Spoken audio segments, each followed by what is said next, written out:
En esta cápsula de economía para docentes hablaremos sobre los cuidados de la voz.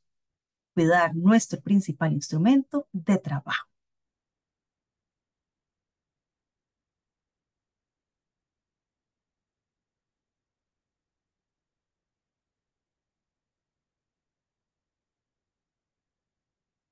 Una persona docente es un profesional de la voz. Necesita su voz para trabajar y por lo tanto debe cuidar su voz. Existen algunos factores de riesgo, algunos elementos que pueden afectar la voz. Puede ser la tarea, ya que nuestra práctica implica constantemente subidas y bajadas de tono, reprender, recompensar, llamar la atención, estimular, calmar, preguntar, responder. Por lo tanto, nuestro trabajo en sí afecta el ruido. Dentro del aula a veces hay muchísimos ruidos.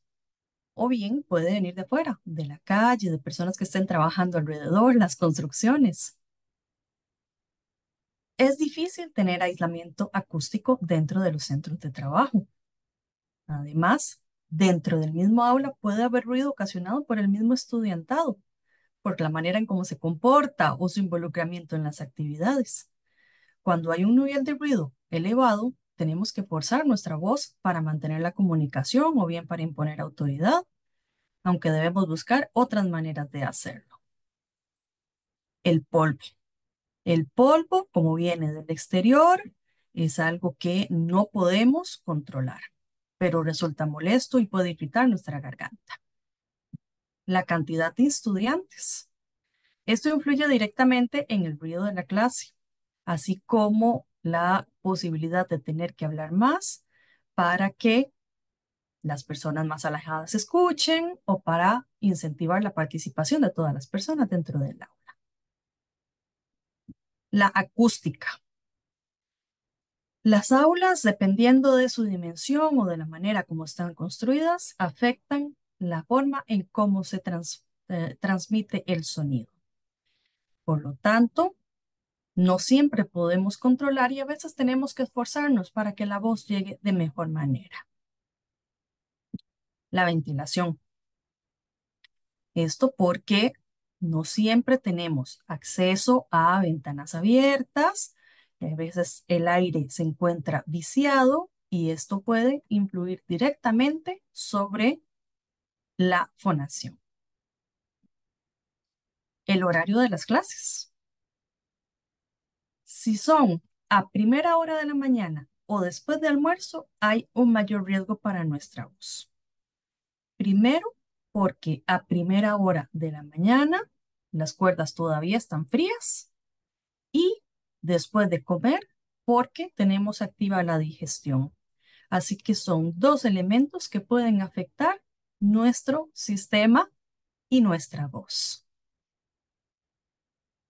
La temperatura, porque si estamos expuestos a condiciones extremas, tanto dentro del aula como en los pasillos, eso puede afectar el aparato respiratorio, la humedad, ya que si hay bajos sistemas de humedad, se nos puede resecar la lubricación de las cuerdas vocales, o bien cuando hay exceso de humedad, también puede presentársenos alguna afectación. El estrés. Eh, para esto vamos a dedicar otra diapositiva y la falta de formación, de la cual ya les hablaré en unos segundos. ¿Por qué el estrés? Porque ya de por sí nuestro trabajo implica un gran rendimiento físico y psíquico, y eso afecta directamente el esfuerzo vocal que hacemos. Existe, por ejemplo, el estrés de principiante, que es cuando estamos empezando nuestra labor docente o bien cuando tenemos que abordar un curso que no habíamos dado nunca. Esto se traduce en falta de seguridad. Y cuando hay falta de seguridad y más estrés, la voz se ve directamente afectada. O bien se da el fenómeno inverso. Hemos utilizado tanto nuestra voz sin tomar las medidas apropiadas que nos puede fallar y esto repercutir en generar una sensación de impotencia y hacer que nos sintamos estresados al respecto. En cuanto a la formación específica, se debe a que muchas veces como docentes no recibimos técnicas sobre la correcta utilización de la voz. Por lo tanto, hay que buscar las herramientas que permitan que evitemos los excesos vocales, que aprendamos las adecuadas técnicas y que tengamos hábitos y conductas que nos ayuden a mejorar la calidad de nuestra voz. Algunos elementos que debemos tomar en cuenta: la higiene de la voz, el volumen y la alimentación. En cuanto a la higiene de la voz, son todos los procedimientos que nos van a ayudar a autocuidarnos. ¿Por qué? Porque a veces cuando estamos en el aula las condiciones no son favorables. Entonces tenemos que detectar esas situaciones que nos obligan a forzar la voz y evitar los hábitos poco saludables. Si desde que empezamos a trabajar o cuando inicia el semestre revisamos las medidas de higiene y nos ponemos de acuerdo con nuestro estudiantado, podemos prevenir. Por ejemplo, acordar con ellos de qué manera llamarnos la atención para que no sea necesario forzar nuestra voz. O bien, cómo nos vamos a sentar en el aula para que nuestra voz viaje de mejor manera. Además, nos recomiendan que nos grabemos. Cuando nos autograbamos y nos escuchamos después, aprendemos mucho sobre nosotros mismos, sobre nuestra forma de trabajar y también el trabajo y el esfuerzo vocal que estamos haciendo para corregir lo que sea necesario. Nos invitan a jugar con nuestra voz, contarnos cuentos a nosotros mismos, grabarnos, hacer teatro, ensayar. ¿Por qué? Porque eso nos ayuda a trabajar la intensidad con la que hablamos, los diferentes ritmos de la elocución, hacer diferentes voces sin forzar nuestra voz, la forma en que mantenemos nuestra postura y procurar que nuestro cuerpo no esté tenso y otro tipo de acciones. El volumen. Si reducimos nuestro volumen durante el trabajo, entonces también se va a reducir el sonido o el ruido que nos responde. Si nosotros gritamos, recibiremos gritos de vuelta. Entonces, ¿qué tenemos que evitar? Hablar compitiendo. Si hay otras personas que están hablando más fuerte, yo no tengo que elevar mi voz para competir con ese sonido. Tengo que buscar otra técnica.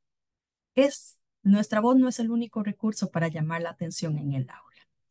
Por ejemplo, podemos agrupar a los alumnos cerca nuestro en posición de U o bien acordar desde el día uno si hay un ruido mayor al que yo puedo dominar con mi voz, voy a aplaudir. O bien hay personas que utilizan un timbre, un silbato u otra medida. Pero si de previo se acuerda con el estudiantado, se comprenderá que es una señal dada y que no hay una falta de respeto para llamar al silencio. No hablar al escribir en la pizarra. Cuando estamos escribiendo en la pizarra, estamos de espaldas a nuestro grupo. Por lo tanto, nuestra voz no viaja bien. Podemos sentirnos nosotros mismos obligados a alzar nuestra voz para que las personas nos escuchen y eso no es necesario. Podemos tomar el espacio de escribir, darnos vuelta de frente a nuestro auditorio y hablarles directamente. Además, dependiendo de lo que utilicemos para escribir en la pizarra, si estamos hablando, pues también podremos inhalar algún elemento que nos afecte en la voz. Hidratarse bien. Las cuerdas vocales necesitan mantenerse hidratadas y la mejor hidratación es el agua. Mantener una buena postura. Si estamos agachados, mal sentados o en una posición que no es totalmente erguida, nuestro sistema sufre. Hacer pequeños descansos vocales.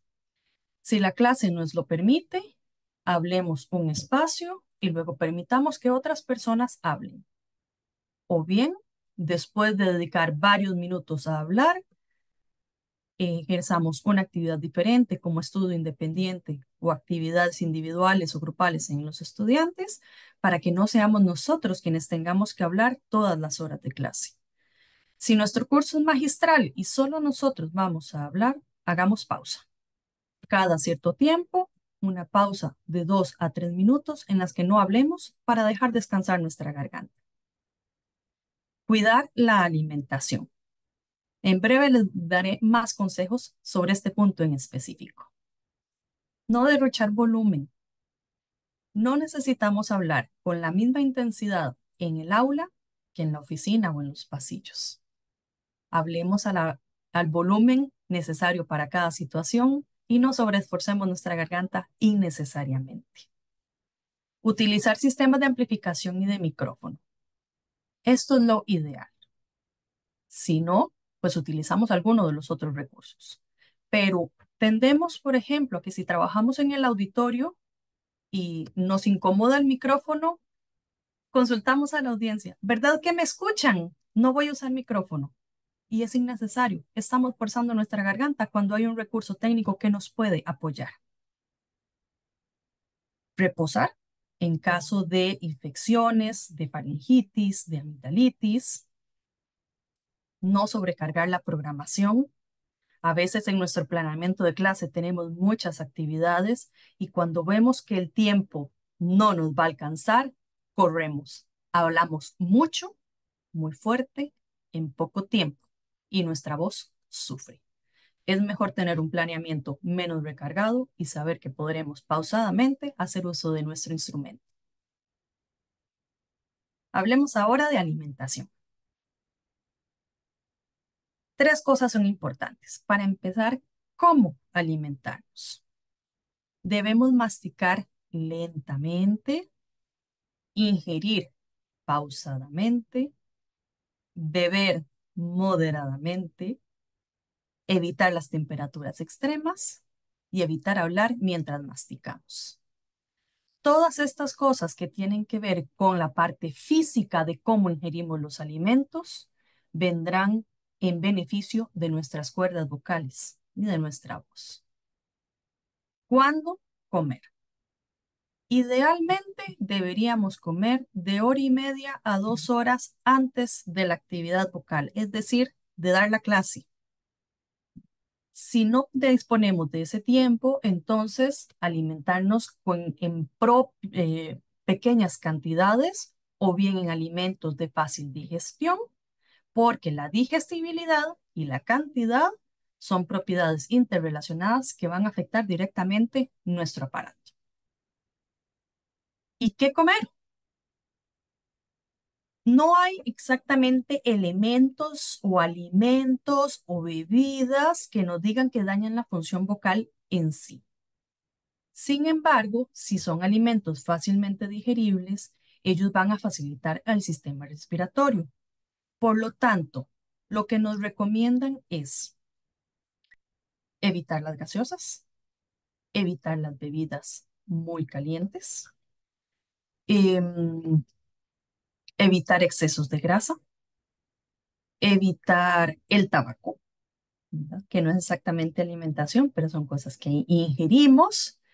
Em, Algunas bebidas que puedan tener mucha cafeína pueden afectar la tolerancia digestiva, así que hay que tener cuidado con ellos.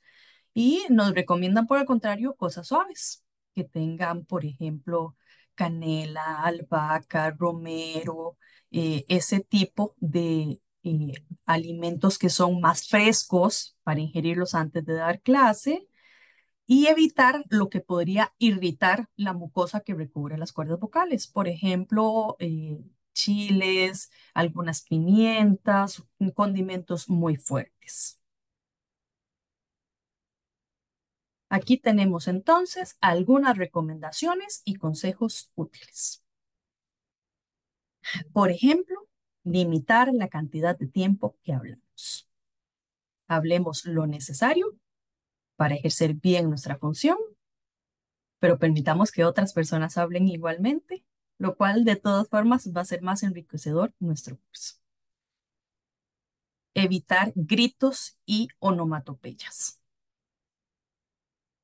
Tratemos de controlar nuestro ambiente para que no sea necesario elevar nuestra voz innecesariamente. Cuidarnos de resfríos y del reflujo gastrointestinal. Evitar toser o carraspear o aclarar la voz excesivamente. Esto irrita nuestra garganta. Evitar las comidas picantes. Realizar reposo vocal, como les comentaba, algunos minutos de silencio absoluto y después retomar. Hacer ejercicio con regularidad. Eso tendrá un efecto directo sobre nuestros aparatos. Comer una dieta balanceada, siguiendo algunas de las recomendaciones que dimos en esta cápsula. Mantener una postura corporal adecuada. No apretar los dientes. Deben estar los dientes superiores y los inferiores separados. No tensar la mandíbula, no tensar la lengua. No fumar y dormir bien. Además, evitar los ambientes excesivamente secos o excesivo aire acondicionado, mantener siempre agua para hidratarnos, al menos 2 litros al día. Evitar hablar demasiado rápido, evitar reír a carcajadas porque nos podemos lastimar, evitar hablar demasiado fuerte, evitar susurrar, porque cuando bajamos mucho el tono de nuestra voz hasta hacerlo ronco, nuestra garganta también sufre. Evitar áreas polvorientas o con mucho humo, evitar estados de nerviosismo. El estrés también afecta nuestra voz. No utilizar descongestionantes, antihistamínicos o fármacos que no sean prescritos por el médico, porque algunos causan resequedad en las cuerdas vocales. Evitar químicos, pinturas, artículos de limpieza y en la medida de lo posible recibir entrenamiento vocal con un fonoaudiólogo. En resumen, no abusar de la voz, no hacer mal uso de la voz y mantener un estilo de vida y un entorno saludables. Implementar estos hábitos puede ayudarnos a preservar nuestra voz y mantenernos en condiciones óptimas para realizar nuestro trabajo docente.